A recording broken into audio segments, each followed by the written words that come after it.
it, but I said it first. So in a sense, I gave into this birth. That's why my fans in my show screaming, take me to church. No suit and tie, but baby, I go to work. Don't do it for the money, but that's one of the perks. Hello and welcome to Folsom Field. I am Matt Smith for Mile High Sports. Thank you very much for tuning in. Well, tonight Colorado drops their third consecutive game, this time to the Arizona Wildcats, as they now have dropped back-to-back games on this field, 45-42, in one of the weirdest football games I've ever seen, I've ever covered.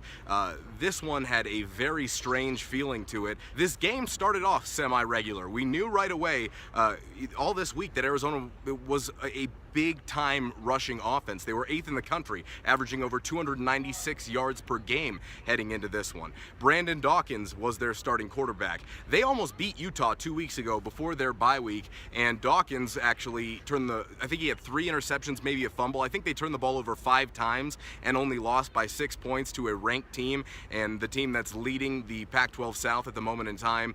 Arizona has that bye week. Colorado goes on the road, loses a backbreaker to UCLA, and then both teams in very similar situations meet up on this field to settle things out. And after the 10th snap of this game, Brandon Dawkins, the starting quarterback for the Wildcats, knocked out by Ryan Moeller and Drew Lewis out of bounds on the Colorado sideline, late hit penalty, and into the game comes Khalil Tate. Now, a little background. Khalil Tate last season was a 17-year-old true freshman for the Arizona Wildcats, who actually played, didn't redshirt. When I saw what he could do last season in a small sample size, I thought to myself that this kid was going to have a pretty bright career. Well, I did not think that he was capable of what we saw tonight, which was absolutely spectacular. I asked Coach McIntyre after the game, after a game where you had 725 yards combined rushing between the two teams, had he ever seen a performance like the Buffaloes saw tonight out of Arizona quarterback Khalil Tate. He said he'd seen flashes of it a few times when he was at San Jose State and they were playing Colin Kaepernick at Nevada when Nevada was one of the best teams in the country. He had seen Kaepernick really be able to show some incredible elusiveness, but he said Khalil Tate should be the National Player of the Week offensively, and he said that they had no answer for them tonight. With 5 minutes left in this game, Colorado cut it to a 3-point deficit, 45-42, and at that point there was serious talk going on among that coaching staff about kicking onside. This is how bad it got. Colorado didn't stop Arizona since the first possession of the second quarter in this game. Khalil Tate in this one, 14 carries, 327 yards on the ground and 4 touchdowns. Phil Lindsay in this game, 41 carries, 281 yards rushing, and 3 touchdowns. We spoke about it this week on No Bull Just Buffs, and man, I really hope you're tuning in to the podcast, because another week we've really had this game plan down for the Colorado Buffaloes, and this week we told you the entree of the podcast was making this offense about Phil Lindsay, and that's what happened tonight. There's been a lot of people that are upset. There's a lot of fans that have reached out to me on Twitter tonight, extremely upset with the performance of this team, and they should be. However, this is a program that is a victim of its own expectations. I've been talking about this now for weeks, just to prepare you in case something like this happened. This is a team that before the season, at the very highest, was predicted to win 8 games. I didn't think that was going to happen. To be quite honest, I thought it might be a stretch to get to 7 games, because I thought you might need to win you'd probably have to win one of those games at Washington State or at Utah. Well, the Buffaloes now sit 3-3, 0-3 in conference, buried at the bottom of the Pac-12 South, the defending Pac-12 South champions, and the light at the end of the tunnel does not seem very bright. This is an interesting game. I asked Coach Mike McIntyre after this one if this demoralizes his team, because it would seem that after 2 consecutive back-breaking losses in the way that those transpired, that this could really have a negative effect on your football team. And he said, no, it wasn't demoralizing. They are dejected. He said that it's really tough to lose 2 games back-to-back like this, and for a team that has a lot of experience on the offensive side of the football, I know this wasn't expected. Of course, media can't come into practice. We can't see what's going on behind closed doors, and all we were told in the entire preseason was that this team was going to have a lethal offense, should be one of the best offenses in the country. Tonight they got the offense rolling. Everything we talked about on the podcast that they needed to do to fix the offense, They did it. They ran Phil Lindsay on first and second down. They were able to eliminate those third and long situations, get themselves into more third and short situations, and they capitalized on drives. They scored in the red zone. They did everything the offense needed to do tonight. But tonight, the defense just had one of the worst performances that I've ever seen from a defensive unit, whether pro or college or whatever. I give them a ton of credit for battling the way they did, but they could not even touch Khalil Tate tonight. I mean, Khalil Tate averaged 23.4 yards a carry on the ground tonight. You're not going to win a football game like that. And what's even more crazy, the stat that I couldn't even believe when I saw this one, Colorado ran 90 plays in this game. Arizona ran 56. Arizona outgained Colorado 567 to 551. The Buffaloes have to figure out what is going on with the discipline of this team. Ryan Moeller, post-game, I asked him, he felt that this team doesn't have a discipline issue. Well, 12 penalties and 110 yards in penalties again tonight for Colorado. I believe that's the second time that they've been either over 100 or near 100. I will definitely have to double check, and we'll get that clarification in the podcast. But it has shown some uncharacteristic signs of an undisciplined team that we really haven't seen under Coach Mike McIntyre during his tenure at Colorado. And I have a ton of respect for the way that Mike McIntyre came into that post-game press conference and handled it after a loss like that. Completely honest, completely open, and I thought maybe the most transparent that he's been in the last few years. Obviously, that's what you have to do when your team loses a game in the fashion that they did, but he hasn't shown those characteristics all of the time. Tonight, I think in a really big moment, he proved to be a good leader and what this team needs right now. I know some fans out there are certainly upset with this coaching staff. They feel that Jim Leavitt's departure is the reason that this Buffalo's defense is not what they were last season. That is not true.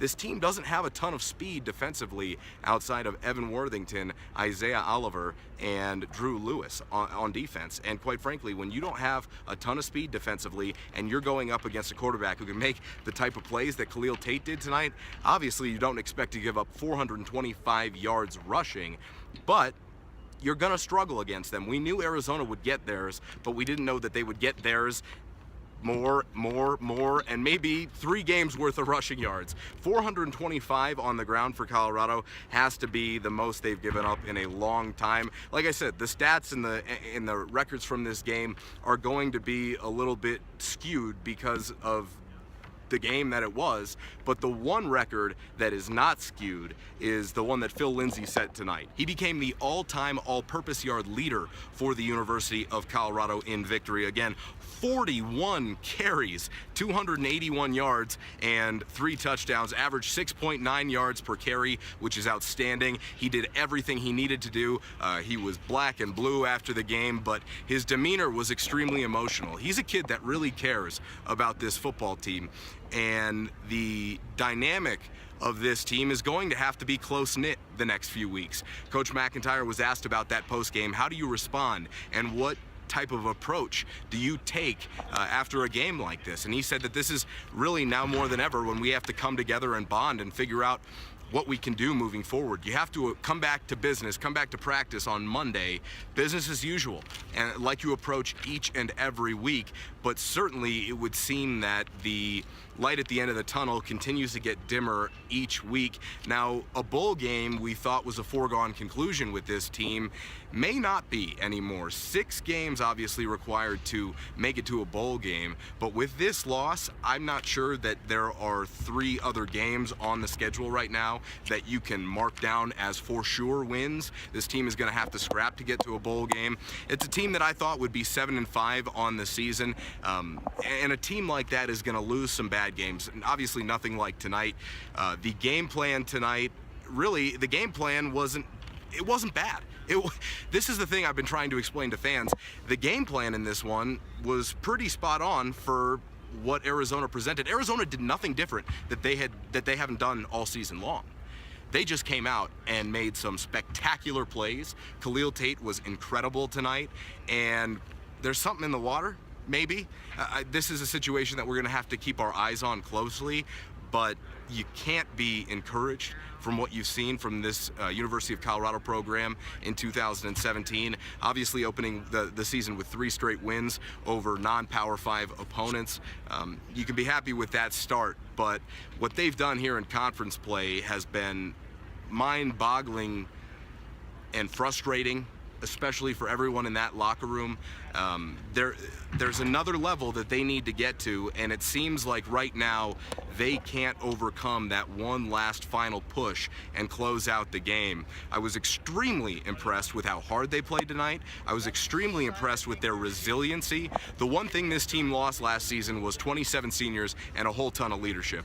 But the one thing that they did not lose was their resiliency. This was a team last year who fought tooth and nail to the end for most every game. They won about 5 of these close one-score games last season, and a large part of it had to do with their defense. Now this season, those one-score games have gone the other way so far, and for Colorado, they have to figure out how to get things back on track before this thing nosedives. I think they can do that. They showed some great things tonight. I mean, geez, they had 90 plays for 551 yards. They did everything we talked about in the podcast that they needed to do to fix the offense. The one thing we need to talk about is the offensive line. We brought it up a little bit earlier, but to close out, this is what we'll go with here. Offensive line is pretty darn good in run blocking.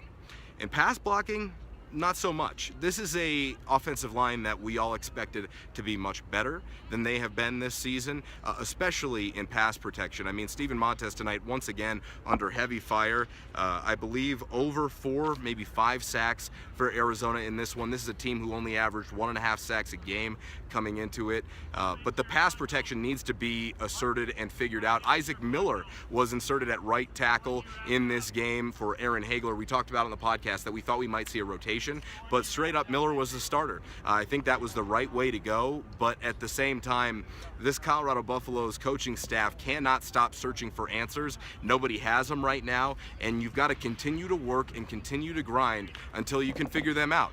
I mean, this was one of those games where it felt like it just wasn't meant to be, no matter what happened. What an incredible performance from Khalil Tate, and really hats off to that Arizona coaching staff who won the chess match tonight with the University of Colorado.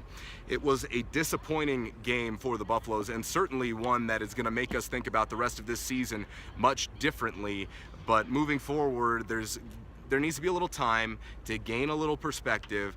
But Colorado next week goes on the road to face Oregon State, which after a game like this, there isn't another game on the schedule that you wish you could have more following tonight, and they will go play the Beavers in Corvallis, who got drubbed today by USC. I believe that game was in LA.